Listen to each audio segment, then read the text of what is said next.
People whose businesses failed. What's your story? 1. Worked for this guy who ran an international education company. His wife took half the company in the divorce, and he lost his passion for it as well. He lost sight of the fact the product needed improvement. It was rough. They split the company, and she started a new one, and took the best leads, agents, etc. with her. Since he wasn't great with marketing and procuring new relationships with travel agents abroad, he just couldn't keep his business afloat. Tried to get into Facebook, Google, and other social media marketing, but he was just bad at it. He tried to hire people to do marketing and create relationships with agents, but didn't want to pay someone well to do it. I was the transportation guy, and it was just a shame to see the business dwindle slowly over time. It also happened right as pandemic hit, so we were forced to go online for a year and a half, which tanked revenue even further. 2. Our company had bought equipment from a local manufacturer. We bought parts and consumables regularly from them. The machines were a critical step on a production line that had an annual revenue of about $1 billion. All of the following is from the company's salesman. The owner is getting divorced and, in his opinion, wants an excessive amount for half the company. She would not negotiate her position. It's a small concern, so without him, there is no company. The guy just stopped everything and let it all burn down, so the wife got nothing. We are an FDA-regulated medical device company. Without a supply of these custom parts, our line would start shutting down as we ran out. Buying and installing new machines would take months and months. These machines sealed our packaging. To meet FDA regulations for sterile barrier sealing, new machines have to undergo significant validation testing to be absolutely certain the process is safe for patients. Fortunately, the salesman who told us this tale of woe, despite not being paid, gave us the information for all their suppliers. Lucky for us, all the parts that were out were being supplied by third parties. I don't know if the company paid the guy for his help, but they should have. This was a lesson learned not to risk buying equipment from a small business. 3. Family business. Dad expected Mom to do 99% of all the paperwork, hiring, staff management, cleaning, a massive building that could have used a full-time janitor, and scheduling, in addition to raising 4 kids. His job was to be the star coach that brought everyone in and to mingle with all the young moms. Worked like a charm for about 15 years. Then Mom decided she wanted a life and told him to hire a secretary because she was only going to work 40 hours a week. Took her about a year to realize she was being gaslit, then another year for the divorce, and then the business lasted maybe another 6 months. He lost everything and is basically homeless now, and she is finally with a guy that sees what a gem she is and runs her own very successful business. 4. I've had a couple times where I've put a fair amount of money into building a product, but ultimately found out that nobody wanted to buy it.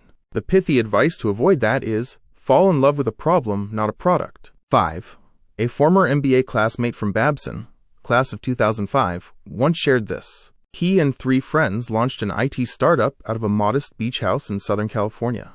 The business showed early promise, though internal tensions surfaced as expected in any close-knit founding team. One day, the payroll company they used accidentally called the house directly. They asked someone to let one of the founders know that his separate $5,000 check would be delayed by a day. The other co-founders confronted him immediately. He asked for a moment and went into a bedroom with another co-founder. When he came back out, he confessed. He had a cocaine problem. He admitted to skimming money and said he was stepping down. The co-founder he'd spoken with would take over his responsibilities. The company collapsed soon after. Strained finances and wrecked trust finished it off. If you're still watching, means you're enjoying the stories. Subscribe so you can look forward to more stories like these. Now on to 6. I don't know if I'd call it a failure. I leased a bar and ran it successfully for over 5 years. I wasn't killing it, not a lot of time off, not a lot of extra income, but was making a go of it. Nearly doubled sales during that time. Landlord wanted to double rent and add in to the lease that I would have to pay to fix pre-existing under-slab plumbing issues, $25,000 plus, and roof issues in a flood and storm-prone location. The numbers and liability just didn't make sense, so I walked away. Sucked. But I'm better off working a regular job with a good salary and benefits. Comment. What happened to the place after? Feels like the landlord wanted to go from 100 to 200 and got 0 instead. OP replied. Basically, no good tenants. Tenants behind on rent, closures, etc. It was financially impossible. There just wasn't enough sales to make the number work. 7. Built a great product that nobody actually wanted to pay for and spent 8 months perfecting features instead of talking to customers. Had hundreds of people say this is so cool, but when it came time to swipe their card, crickets. Turns out cool, and I'll pay monthly for this, are completely different things. 8. Slightly different aspect to the question, but I was one of 3 directors in a UK company. I was always the one doing the manual side, meeting clients, working with the teams, etc.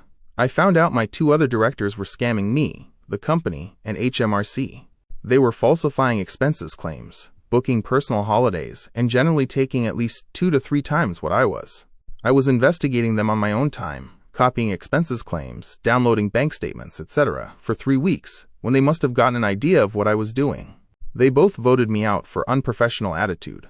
I accepted it while negotiating with my very professional legal team. I managed to report them to HMRC online many times. However, I still haven't found out if they are being investigated. I now know they have lost their biggest clients recently, and will probably go insolvent soon. 9. Never go 50-50 on ownership. It then became a contest for me to motivate my partner as much as I could while limiting myself from working too much more than him, so I wouldn't feel like he was freeloading off my hard work. Someone should always have the final word. 10. Not having an exit plan. Should have sold it near peak revenue, but ultimately revenue continued to decline, and I eventually sold it for the debt owed. 11. We had a small business that would supply grocery stores with non-food items. Over time, the major chains started doing it directly. The smaller grocery stores didn't have the volume, and dollar stores also ate into our sales.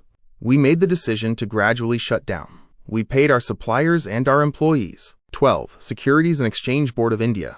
The previous chairperson used to change rules almost every quarter. Awesome idea, that got ruined because 3 months ago it was legal, 3 months later it became illegal. 13. I'm allergic to milk and got tired of never having good chocolate. So I developed my own recipe using cashews as a milk powder substitute. It was good, really good, so I tried to start a small chocolate business. Takes time to get everything set up and paperwork done. I started in November, and by the time it was all set up, I was looking at trying to make my first sale in March. Now I'm paranoid about the month of March. Terrible things have happened to me in March, so I avoid doing anything major in the whole month. But I decided that I would put that superstition behind me and make this March the start of something great. It was March of 2020. Comment: damn, that's rough. Did you try again? OP replied, no, I got laid off a few months later. My retention level was reduced in March. I was unemployed for 18 months, then rebuilding savings. I could try again now, but big chocolate companies have entered the vegan market, and prices of bulk chocolate and cashews have risen dramatically. So it feels like I missed my window. 14. Found out too late the business partner was telling people who wanted to buy the product after sales meetings it wasn't ready so he could attend startup conferences and brag about being a small startup CEO. He also gave in-depth, detailed specs and designs with presentations to our competitors to brag about how good it was. We found out when we went to a competitor's website after they announced a slew of new features and they were my designs. 15. Not exactly a failure, but a very expensive lesson. Started a business with seasonal retail sales but year-round lease at a mall, 2008 to 2012. Mall rents were high. Staffing expenses were much higher. 2 to 5 employees covering mall hours 7 days a week adds up quick. I worked 60 hours a week for the business to break even, so I lived off savings until the business was profitable. Spoiler alert, never happened. Huge going out of business sale at the end of my lease at the mall to get rid of inventory and fixtures. Basically, I vastly underestimated expenses, overestimated demand, and screwed my finances for decades because I pulled money out of my retirement account for business startup costs. Now I get business loans because if my business plan isn't good enough for loans, then my business plan isn't good enough to pursue. Never use 100% of your own money. Never cash out retirement accounts for anything that is not a life or death emergency. 16. Our family business failed when I was a teenager. We owned an independent video store, and a Blockbuster went in 2 blocks away. Game over, man, game over.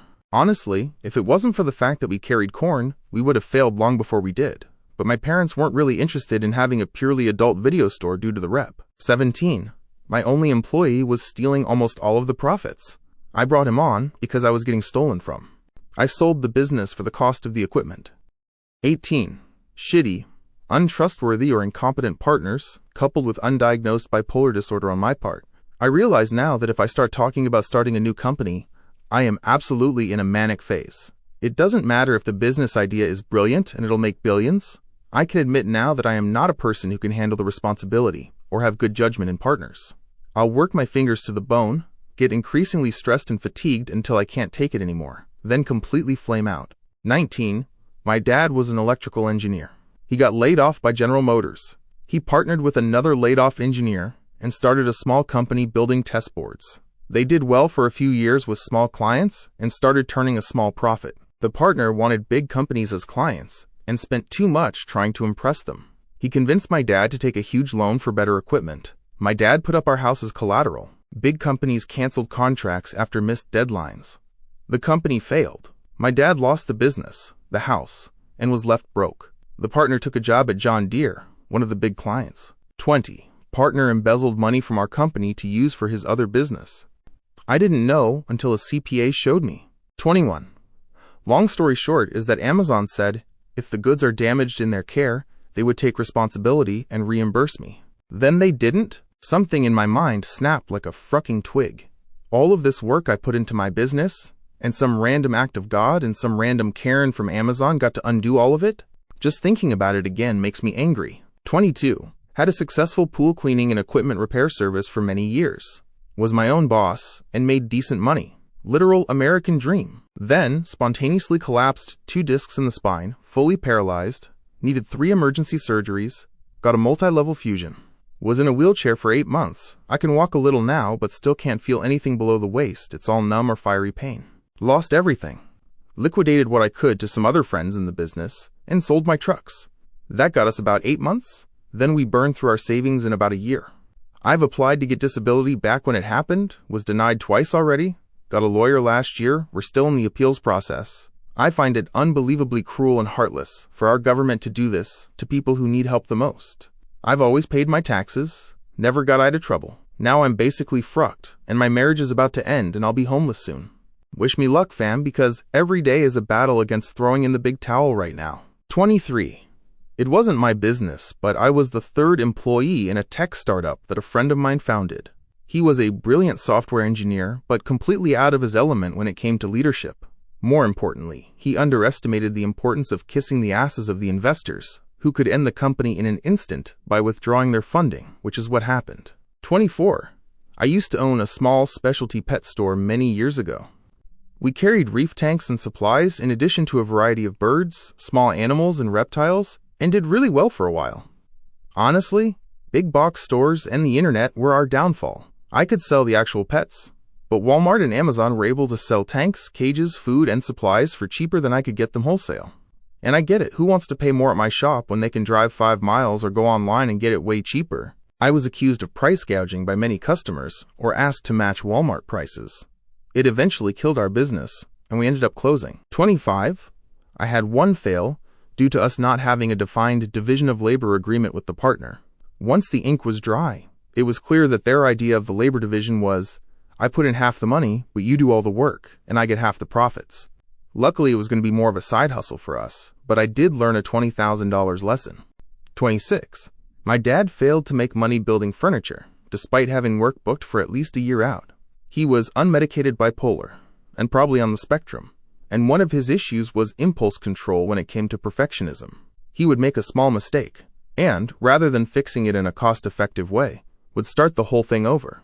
Sometimes that even meant scrapping expensive lumber. I am nowhere near as talented as woodworking as he is, but I have the ability to say, this is good enough, and move on when it's necessary.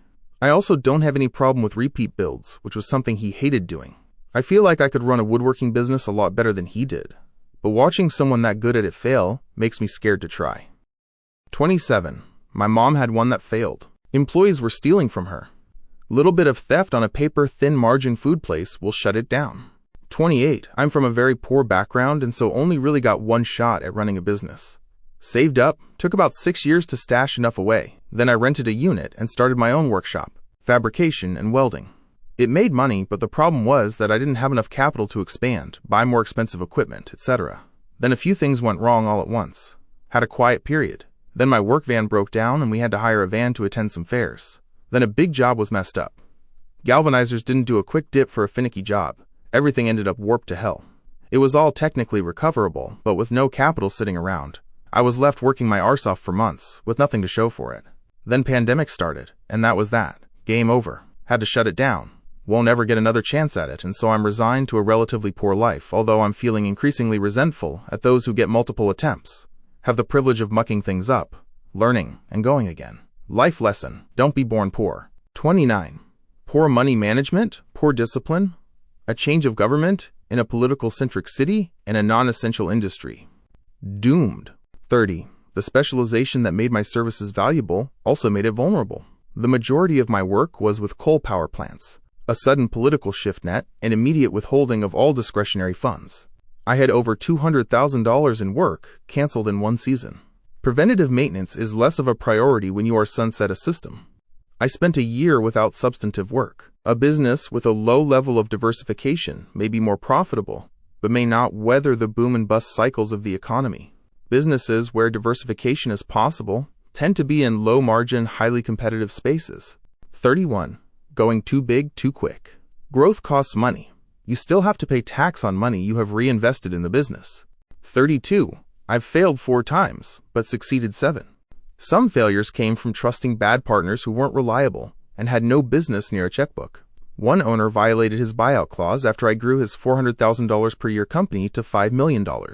He sued me for better terms, then emptied the accounts. He's in jail now, but his greed ruined his own future. Another time, I didn't believe in the product. That alone was enough to sink it, and I learned this the hard way. Spouses don't make good business partners. It's hard to push back on bad ideas without causing bigger problems. 33. Former auto repair shop owner here. It was a little too bay in the heart of the city. Well, in a rough part of the city. It went fine for a couple of years. I was busy, making money. The local walk-in customers were a pain in the arse and a bunch of time wasters. Everyone thinks that a mechanic should work for free on their 25-year-old rotten shitboxes. Landlord ended up jacking the rent to the moon after my initial lease was up, even though the plumbing and heat didn't work in the building. I was stressed. Went out to look for a new location and couldn't find anything affordable. Spent 6 months searching. Tried to buy some property. No dice. Ended up closing the doors December 22nd, 2017, and it was the happiest day of my life. I closed my business because my mental health was suffering, which would have led to my physical health suffering as well. Stress is no joke, boys. 34. First time. Too many partners, and no one could agree on anything. Second time. Not enough money to keep it bankrolled until the profits were steady. We sold it at a minor loss, and the guy who bought it is raking in money now. I've been successful with the other 3 I've done so far. 35. Got addicted to creating the business, not the cash flow. Spent all kinds of money on logo design, trademark stuff, skills, business accounts, licenses, legal, and on and on and on, all before making even $1. Ended up getting so hooked on the creative process that I completely missed the point of creating a business, which is to make money. This is why I fail fast. Target audience and niche selection, and market validation is so important. If you're like me at that point in my life, you have your idea of what a business is, and then you have what a business actually is. If you are not serious about making money, don't start, you won't stay afloat, and you'll end up with debt and potentially a habit of failing. That's not to say that money is the only thing that is important, but it is important if you want to succeed in business. 36. My father did in the end. My grandmother started a business in the 50s and was very successful. My father took it over in the 80s and expanded it a lot. Things went well for a little while, but he expanded too quickly and was too much of a pushover as a boss, so he never got rid of staff that he should have. Then the internet came along, and the industry he was in started to change. He, like many others, refused to believe the shift was real, so he failed to embrace it. As companies started to falter, a few big companies began buying up smaller ones. His was too big to buy out, but too small to compete with the new giant companies. In the early 2000s, the company went bankrupt. He tried to restart variations of it a few times, but none of them lasted very long. It was always a combination of bad management on his part and just not being able to compete with the big names. 37. Worked with people who loved the idea of running a company instead of the work of actually running one. When things got hard, they deflected accountability. Always someone else's fault, never their own. 38. I prioritized friendships over the health of the business. Business relationships and social relationships can be conflicting more often than not. 39. The smartphone taking over tasks people used to do on home computers was something my computer repair business could not overcome. Windows 8 was also a blow, as it made users swear off computers. 40. My first business failed due to my partner becoming an alcoholic. Funnily, I liked to drink and was in the pub almost every Friday and Saturday night. My drinking was something that was discussed before going into business, and would it affect my work? It was never an issue for my partner, as he very rarely drank. I assured him that I was vastly experienced and very good at what I did, and that alcohol would not be an issue. Eventually, the business required us to be on the ball at weekends, and I gave up drinking, never started again, and still teetotal today. He started drinking more and more on his downtime, and it started creeping into work time. Today, he is a moderately functioning alcoholic. It was a shame as he had tremendous potential. 41. Made the mistake of thinking that critical acclaim and good game design would lead to a product the public would want. Got us some highly rated award nominations but no meaningful sales numbers. When the realization dawned that art and business rarely mix well and concessions drained our motivation, we called it quits. 42. Had a small video production company producing tough shots, mostly in the air. It was always an uphill battle with customers saying pricing was absurd and all the health and safety checkmarks are not needed. They were always stubborn and thought they could do it themselves, not realizing there's huge legal implications when filming commercials at height. 43. Not enough people in the core team who share the same vision and same passion. Also, wearing multiple hats went wrong. You need to leave it to experts after a point. Too much costing on human resources and software led to declining business. Another lesson learned: never spend the money you don't have. Start with whatever you have and take loans or credits to expand when there is solid income and margins. Don't start a business with debt. But that's just my experience. 44. I was lazy and I spent the money instead of putting it back into the business. 45. My first real business in 2010-2011 was when I bought out a competing business at 20 while managing a competing business, computer repair. From the business side, there were 4 things. First, I honestly didn't know enough about due diligence. The owner of the store I was at wanted to buy out the competing friend's business, but I should have remembered that my boss was really bad at business. His repair store was actually propped up by military retirement income and was basically a hobby project so he could feel important. If it weren't for the military retirement, the store would have closed down years ago, since there were many years where actual profit was below $30,000. It turns out his friend's competing shop was basically the same thing, but with an even lower hourly rate charged to customers. I lost customers when I upped the rate, despite the fact I was getting the repairs done in significantly less time. Which leads to the second piece: consumer psychology, also known as sales. I knew the computers in and out. I could describe every reason why you would want this thing over that thing. That's what I thought sales was. But real sales is putting yourself in that person's shoes and mind, then using that information to show them why the choice you're recommending appeals to their deep core values. In retrospect, I should have at minimum created internal marketing that emphasized new streamlined processes that would get computers back to customers quicker while maintaining the same or lower final cost to them. The third piece was advertising, or customer growth and marketing. Ironically, my dad is a professional ad writer and was successful enough to end up as creative director at a large ad firm in Portland that was bought out by a global conglomerate. So in my mind, I thought I knew advertising. But there's more to advertising than just writing an effective ad. There's getting it out to people and, more importantly, the right people. I had pretty much no money for real ads, and what I did buy was not targeted beyond proximity. Digital ads were still a bit new for small businesses, but I should have utilized those, along with pushes in the existing customer base for word-of-mouth marketing, as well as traditional targeted marketing. The fourth piece was brand. I didn't have one. Why would you choose me over another shop? The only good reason was because I was closer, or you knew I did good work. Unlike at the shop I was managing, where customers would specifically ask that I be the one to work on their machine, my new clientele didn't know me. They didn't know I was one of the best techs in a 20-mile area, and I didn't have rehearsed scripts or skills to describe in a diplomatic way why you would choose my shop if another shop's price per hour was lower and only an extra 5-minute drive. Aside from business, there was also the overall market factor. In 2010, we were right at the edge of people switching to phones as their primary computers. A lot of computers had already become dirt cheap because they were made like crap to begin with, so people would opt to buy a new junk computer for $300 instead of repairing what they had for $180. But computers were still a necessity, so people focused on having working computers, especially working laptops, if they didn't want to be tethered to one spot. But with phones coming around as a replacement, instead of having a desktop and a laptop for typing or games, you could do all that from your phone. My stepmom used to play Bejeweled Blitz on her laptop while watching shows. Now that's all on the phone. My friend has a MacBook Pro that I use more than she does because I'll be over and need to remote log into my computers or mirror a show to her TV. She doesn't use it because she pretty much just uses her iPhone. Online retail was also changing how people bought things, including custom-built PCs.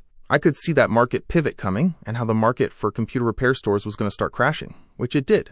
That's why, after a year of struggling, I decided to shut down the storefront rather than try to put a lot of effort into growing a store in a shrinking market. Granted, with what I know now, I probably could have made it work, but it wouldn't have been multimillionaire successful, just comfortably six-figure successful.